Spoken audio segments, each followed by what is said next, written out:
Welcome back to BYU Sports Nation. We are live in Studio B, basketball timeout for a little BYU spring football, specifically my one-on-one with BYU safety Micah Harper.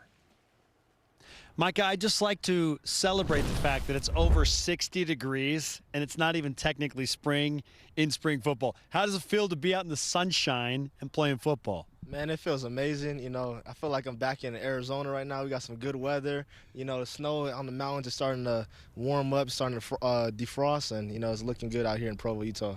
Well, this carries extra significance for you because you're coming off a really tough injury that knocked you out last season. I know how disappointing that was for you because you told me, like, there's nothing that can prepare you for that emotionally. But here you are. How close to 100% are you while you practice in the sun in spring football? So right now I'm about 6 months out. I feel like I'm about 95%, which is, you know, way more than you know, I couldn't be more happy about that right now. You know, I got about 3 more months until I should be fully cleared to go by the doctor, and, you know, I'll be good to go by fall camp. As you watched your teammates compete in the Big 12 in year one, again, I know you wanted to be on the field with them, but how did that help you prepare for what you're about to face in the Big 12 when you get back? Oh, it helped me a ton. You know, just being on the sidelines, you know, picking Coach Hill's brain, learning from my teammates, watching the talent of the Big 12. You know, it definitely helped me mentally and take, you know, a lot of mental reps out there, and I should be ready to go this coming fall. Just tell me that the physicality hasn't gone away, Micah, because I know a lot of BYU fans are ready for you to lay the shoulder pads into some opponents. Yeah, no, I'll definitely be coming down, you know, downhill and hitting next year. You know, I'm a downhill player, but I also can cover as well, so I'll be playing some nickel this year, some strong safety, some free safety.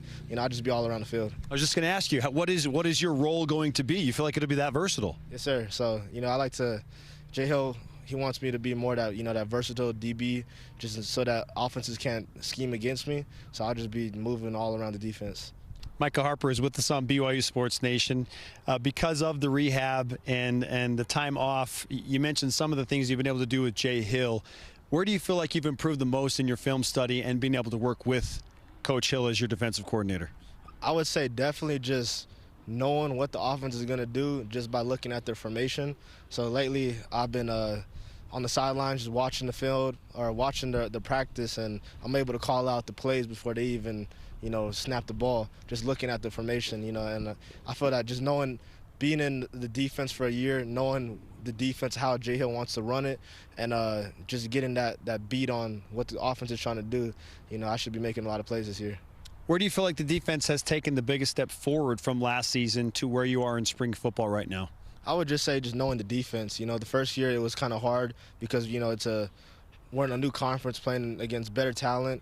We got a whole new coaching staff, whole new strength staff, trying to learn and figure out what Coach Hill wants us to do. But now being in it, you know, in the defense and being in the Big 12, we know what to expect this year. And, you know, we're going to just be flying around on defense making plays. I know the wide receivers are largely taking the most depth of any position group on the football team, but I have a feeling your opinion might vary towards the safeties with everybody that you bring back and all the experience gathered. What do the safeties offer in terms of depth compared to the wide receiver group? I would say, you know, we definitely have a lot of depth. You know, depth. Everybody in the safeties room has played a lot of downs, has played a lot of snaps, a lot of minutes, special teams, defense. You know, all over. A lot of film, mental reps as well. We also even got true freshmen that, you know, are really talented, that are coming in as well, that is going to be making plays and, you know, contributing as well. Which receiver do you love to defend against the most, and why? I definitely would say probably Cody Epps. You know, that's my best friend, so, you know, it's always fun going against him. You know, I can't lose to him, but You've never lost to him, right? No, never.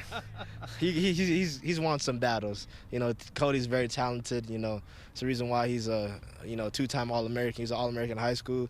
He did it at the college level as well. You know, and you should be expecting some big things out of him this year too. All right, we'll finish with this. The quarterback battle is really fun. You get to see them from a unique perspective as a defender. So I'm just going to throw out a couple of names. You tell me what they do that is tough to defend against. We'll start with Gary Bohannon. Okay, so Gary Bohannon, he's definitely, because he's a dual-threat quarterback. You know, you really got to scheme against him in the sense that he can definitely throw. He can slice you up on offense with his arm, but he definitely can take off and run it for 80 yards as well. So you gotta factor him. You got to keep him in the pocket and make sure you have a spot on him as well. Okay, and Jake Retzloff. Jake Restoff, he definitely can make throws from any angle.